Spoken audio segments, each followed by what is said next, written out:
HarperCollins presents The Things We Need to Say by Rachel Burton, read by Gabrielle Glaister. December 2004. It started at the party. His hands on my hips, my forehead against his shoulder. He asked me to dance, but he didn't know how.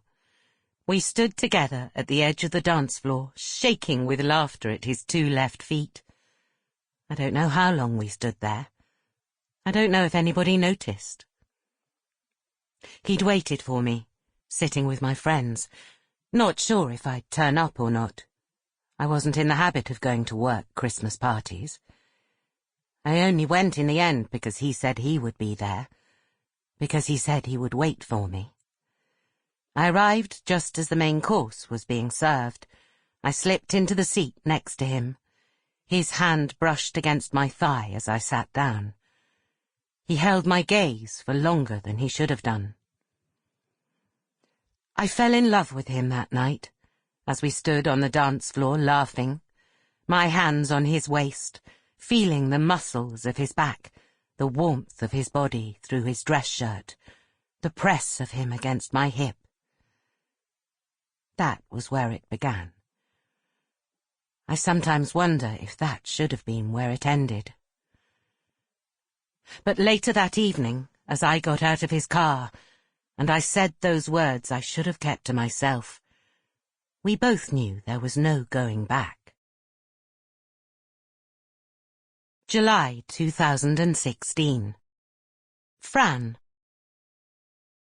She wakes up in the same position in which she fell asleep, her husband's arms around her, their hands entwined on her stomach.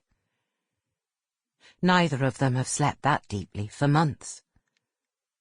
Fran remembers something. A hotel room on a Greek island. A feeling of hope, of new beginnings. She doesn't allow the memory to linger. This is what they have now. They can be happy again if they allow themselves to be. The hot, humid weather has broken in the night, and she listens to the sound of summer rain on the roof. Will moves gently against her, pulling her closer.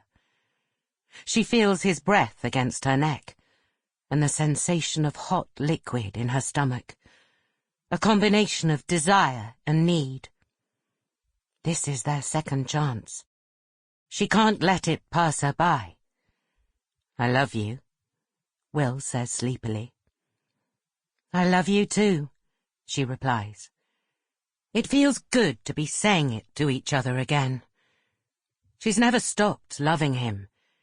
She just forgot how to tell him for a while. "Do you want me to go and make coffee?" Will asks, nuzzling her neck.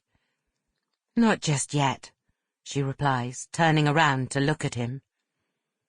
His brown eyes are dark, impenetrable pools. His hair is pushed back off his face. Sometimes she forgets how much all of this has affected him, too. Sometimes she forgets everything except her own pain. She feels his warmth against her, his strength. She feels as though the gulf that had been threatening to open up between them for the last year is slowly closing. She realizes they have so much life ahead of them, so much time to learn to be happy again.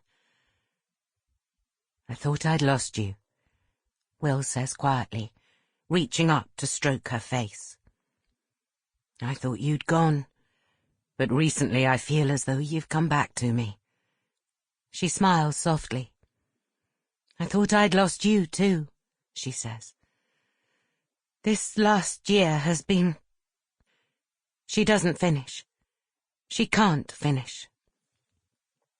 She watches as a shadow of anguish crosses his face, as his brow furrows, as his jaw tightens. She recognizes that look, recognizes the pain he is trying to hide. She hears the shudder of his breath.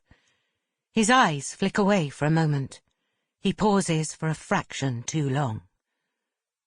"No," he says. "You never lost me. I'll always be here."